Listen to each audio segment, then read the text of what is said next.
Olá, meninos e meninas, tudo bem com vocês? Meu nome é Marta, eu sou professora de História do IFMG Campus Betim e hoje a gente vai resolver aqui mais uma questão do vestibular de História. Olá, meninas e meninos, tudo bem? Eu sou a Paula, professora de História, também do Campus Betim do IFMG. A prova de hoje é do ano de 2017, dentro daquela perspectiva das provas temáticas, né? Nós vamos seguir aqui com a temática da crise de 29. A Marta vai ler a questão e eu vou comentar com vocês. Vamos lá, Marta? Então, essa é uma questão que tem um textinho de suporte aqui e eu vou ler ele para vocês. O New Deal visa restabelecer o equilíbrio entre o custo de produção e o preço, entre a cidade e o campo, entre os preços agrícolas e os preços industriais. Reativar o mercado interno, o único que é importante, pelo controle dos preços e da produção, pela valorização dos salários e do poder aquisitivo das massas, isto é, dos lavradores e operários, e pela regulamentação das condições de emprego. E esse é um trechinho, então, de um livro que chama Os Estados perante a Crise, publicado ali em 1977. Gente, o New Deal, como a gente já comentou com vocês na outra questão que a gente analisou juntos, né? É um projeto econômico proposto por Keynes dentro do governo do Roosevelt nos Estados Unidos. E o objetivo era solucionar a crise econômica que tinha sido estourada nos Estados Unidos em 1929. O fundamento do New Deal é justamente o keynesianismo, o pensamento econômico que fala da importância da intervenção do Estado na economia para a recuperação de crise. A ideia do keynesianismo é que o Estado não precisa fechar as contas públicas no azul ali, ó, né, gastando menos do que arrecada. Para o keynesianismo, quanto mais o Estado planeja os seus gastos, investe, inclusive ficando no vermelho, gastando mais do que arrecada, isso pode se reverter em aquecimento econômico, o que significa, quando vocês escutarem a expressão aquecimento econômico, significa o aumento de emprego, a população com mais emprego, ela arrecada mais, ela tem mais recursos, tendo mais recursos em mão, a população consome mais, consumindo mais, as empresas conseguem se equipar para produzir mais, produzindo mais, as empresas começam a contratar mais, aí o emprego aumenta, a renda aumenta, o consumo aumenta, e isso alavancaria a economia de um modo geral. A ideia do keynesianismo como suporte econômico para o New Deal é que se promova o crescimento econômico a partir do investimento estatal. O Estado injeta dinheiro na economia e aí alavanca o que seria uma estagnação, ou o Estado também intervindo em momentos de inflação muito impactante. Essa é a proposta keynesiana. Se vocês se lembram dos estudos do século XVIII, né, ali quando a gente começa a falar para vocês sobre o liberalismo, a proposta keynesiana ela é um modelo econômico, de certa forma, contrário, né, em questionamento, em oposição àquilo que o liberalismo propunha. O liberalismo tem vários teóricos diferentes, mas normalmente no ensino médio que vocês estudam, o Adam Smith, ele, que seria o pai do liberalismo econômico. O Adam Smith sugere que a economia é capaz de se autorregular, e um dos fundamentos que ele propõe é que a lei da oferta e da procura, e ao mesmo tempo a possibilidade das empresas se autorregularem ali, né, concorrerem, a lei da concorrência, a oferta e da procura, seriam mecanismos econômicos suficientes para garantir a melhor proposta econômica, a melhor organização social e aí a maior liberdade para os indivíduos se colocarem, né, na produção e também no consumo. Essa é a proposta liberal. O keynesianismo é contrário a essa proposta, porque enquanto o liberalismo fala de um Estado que não deve intervir para que as próprias regras da economia se regulem o funcionamento da sociedade, o keynesianismo propõe ou acredita que sem a intervenção do Estado, o que acontece com a economia no curto ou no médio prazo seria cair em crises cíclicas, né? Então, a proposta é injeção do Estado em termos de recurso para alavancar a economia. Tá? O New Deal é exatamente isso, uma proposta baseada no keynesianismo. Pode ler, por favor, Marta. Aí a pergunta que aparece aqui para a gente é: tendo como referência os condicionantes históricos do entre guerras, as medidas governamentais descritas objetivam. Letra A. flexibilizar as regras do mercado financeiro? Gente, pelo trechinho que a Marta leu, né, explicando ali a proposta, os fundamentos do New Deal, e pela explicação que eu trouxe para vocês, que é aquela que vocês encontram quando vocês vão estudar mesmo a proposta do New Deal, já dá para perceber que a letra A está errada, porque o que o New Deal propõe não é flexibilizar as regras do mercado financeiro, é justamente o maior controle dessas regras.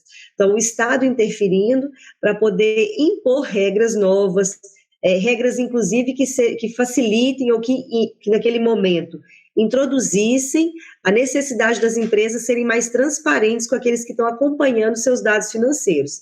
Então, se você não se lembra, a crise de 29, ela ganha visibilidade, ela fica escancarada no momento em que a Bolsa de Nova York quebra, né? O preço das ações começa a cair e a população que tinha muita confiança na Bolsa, tinha passado a escolher investir na Bolsa, inclusive pegando empréstimos para fazer esses investimentos. Investimento na bolsa significa comprar ações, né? Essa população investe numa bolsa sem muita regulamentação. E aí as empresas não eram obrigadas a trazer informações transparentes para os seus investidores. Uma das propostas do New Deal, inclusive, é impor essas regras de transparência para o mercado financeiro. Regras que até então não eram tão claras, não eram tão taxativas, né? Não é que não existisse nenhuma regra, mas elas não eram tão rigorosas quanto aquelas que vão ser propostas em seguida. Se a gente pensar hoje em dia, essa transparência sobre os dados da empresa da qual você vai comprar uma ação, ela é fundamental, é uma necessidade, é uma imposição, né? Então, quando você vai comprar uma ação, você tem acesso ao balancete da empresa, aos dados se essa empresa está crescendo ou não. Essa é uma das formas, né, de fazer o investimento. Combinado? Por isso que a letra A está errada. Letra B. Fortalecer o sistema de tributação regressiva. Gente, vocês podem assustar lendo esses termos, que são termos dentro da teoria econômica mesmo, né? Ou do funcionamento econômico. Por que não? A letra B também está errada, e aí quem não sabe já anota no caderno para ter essa informação, né? A tributação regressiva que aparece, ela se refere a quando algum investimento que se faz, ele tem um imposto incidido menor quanto mais tempo você deixa o investimento crescendo ali. Então, vou dar um exemplo prático. As previdências privadas. Quando você faz um investimento numa previdência privada, algumas delas têm o seguinte modelo. Se você retirar o dinheiro no curto prazo, você paga uma taxa de imposto muito alta. Quanto mais tempo você deixa o seu dinheiro lá parado, rendendo para supostamente só retirar mesmo no momento em que você precisa, seria o momento em que você se encontra idoso, né, vai precisar viver da sua previdência, lá na frente, o imposto que vai incidir sobre esse valor que você acumulou, ele é menor.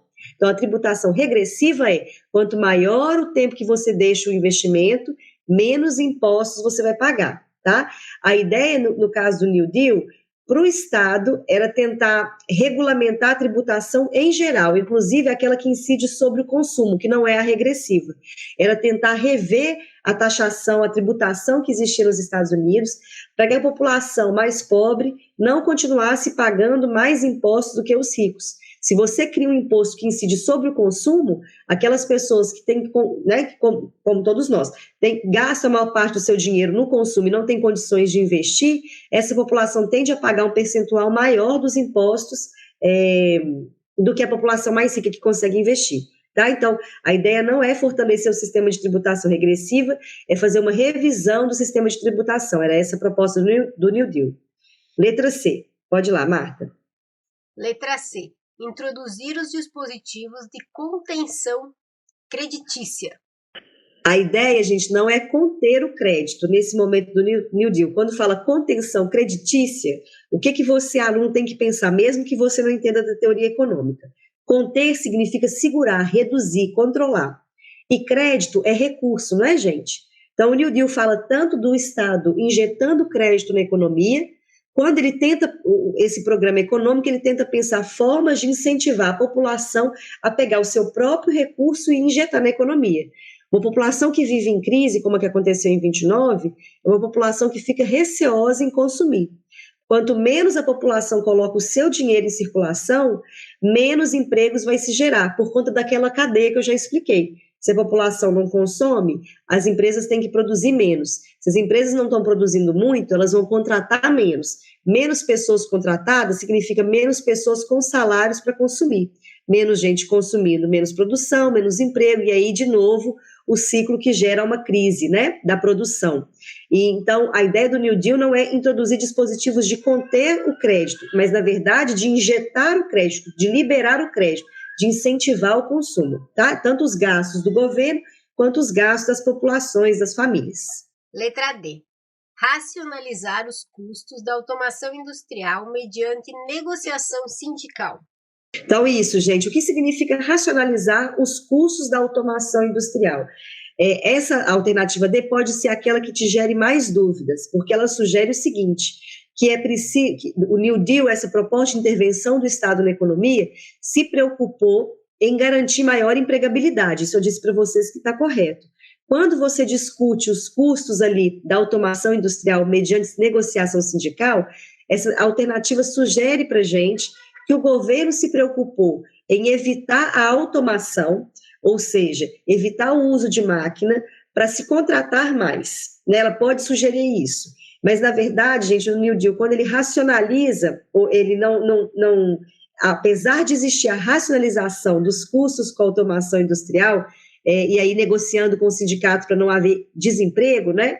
O New Deal não está tão preocupado em, nesse momento, incentivar nem só a automação, mas também nem a negociação sindical. Tá? Não vai ser esse espaço. Por que a letra D está errada? Então, não é uma questão para esse momento, nem a automação industrial e nem a negociação com os sindicatos. O que o Estado faz é ele sim assumir a criação de empregos, de outras formas que não pela perspectiva da política, da negociação com os sindicatos, mas da criação de obra pública, né, injetando dinheiro em empresas que estavam falidas para que elas pudessem empregar e voltar a produzir. A forma como o Estado vai interferir não é racionalizando ou diminuindo ou tentando evitar a automação industrial. Não é assim que o Estado cria emprego, mas investindo em outros setores, como das obras públicas, né, o setor da construção civil, e também essa coisa de injetar o dinheiro em algumas empresas, algumas fábricas de produção, para que elas voltassem a crescer, tá bom?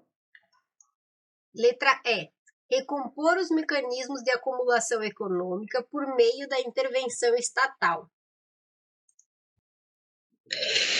Essa letra E, gente, é a nossa resposta, e talvez ela possa te trazer alguma dúvida por conta dessa expressão acumulação econômica.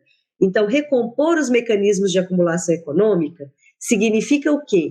Trazer recursos de volta para a economia, trazer crédito para a economia, colocar dinheiro em circulação. Você não pode entender como se fosse acumular no sentido de guardar, tá? Guardar e colocar no banco e deixar lá fechado. Isso é o oposto do que o New Deal propõe. Então, recompor mecanismos de acumulação econômica significa criar mecanismos, estratégias para o crescimento econômico, para que o crédito volte a circular.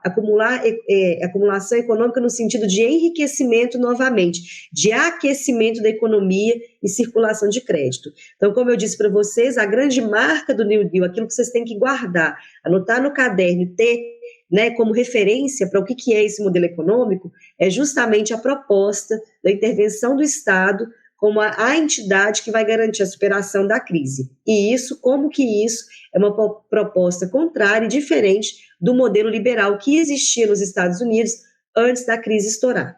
Tá bom? O Paulo, eu acho que é importante, né? Essa é uma questão que ela, como você comentou, né, ela pode confundir, porque ela tem vários termos ali econômicos, né? Mas eu acho que é importante daí para os alunos terem essa clareza. Quando você tem a segurança de algum conteúdo, né, quando você sabe o que foi a crise de 29, o que foi o New Deal, que é mais específico dessa questão, né, que já é para tentar sair da crise, é importante não se deixar levar também, às vezes, por alternativas que você não sabe muito bem o que ela quer dizer. Então, essa, acho que na letra D a gente conseguia realmente ter uma referência ao que foi o New Deal. E isso é importante, quando vocês sabem o conteúdo, para não deixar também se dispersar ou ficar confuso, ficar na dúvida.